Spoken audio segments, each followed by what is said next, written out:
So sometimes I wish YouTube was two ways. Like I could see you too. I would probably be disgusted and tell you to put on pants.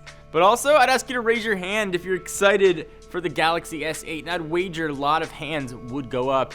Even iPhone loyalists are kind of curious, I think, what Samsung is going to announce. We've been covering the S8 for, I don't know, it seems like 6 months to 3 years about everything that it's going to be and things that we thought it was going to be.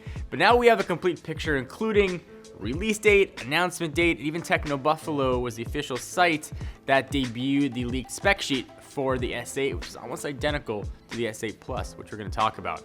So to summarize all of our TV news videos we've been doing, let me tell you everything there is to know about the Galaxy S8. So first, when are we going to hear about it officially? So Samsung really teased the date they're going to announce the S8 at Mobile World Congress, and it is March 29th. So that's official. The rumored release date, though, for the phone is later on in April on the 21st.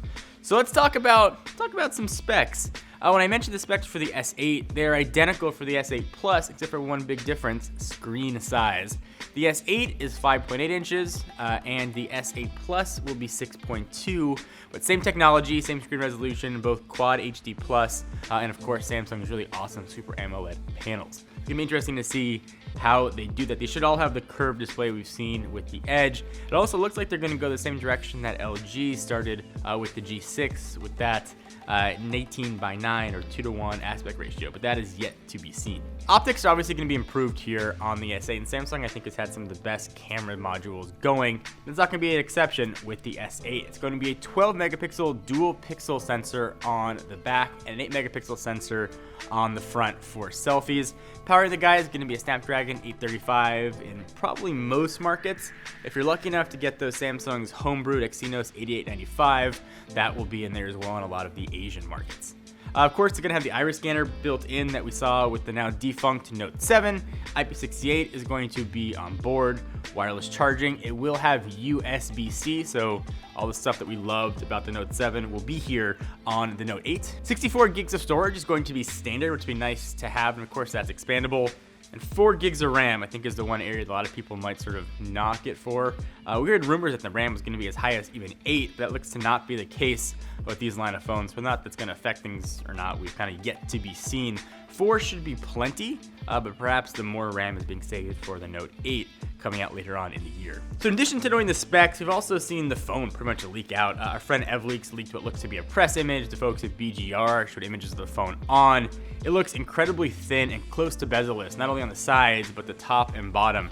So don't know really where the fingerprint sensor is going to be. We've heard rumors that it's the screen itself, and maybe it's going to be just on the back. So I don't know.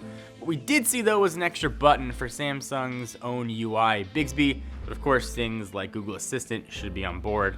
And it should launch with Android 7.0 Nougat there as well. So that should be quite nice. Perhaps, maybe they'll find a way to get 7.1 on there. One big question mark, though, with the S8, things we don't know, is going to be battery life. But you can wager that it's going to be safe. Samsung now has their 8-point battery test to make sure that phone and that battery are going to be completely safe and no issues at all. I wager it's going to come in, though, probably between 32 and 3400 milliamp hours.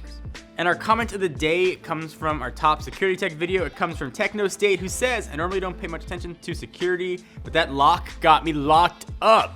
It was a lock you can control that's TSA approved. Check out that video if you want to see it. We'll link it up here. And of course, if you want to check out TechnoState, link to his channel down below.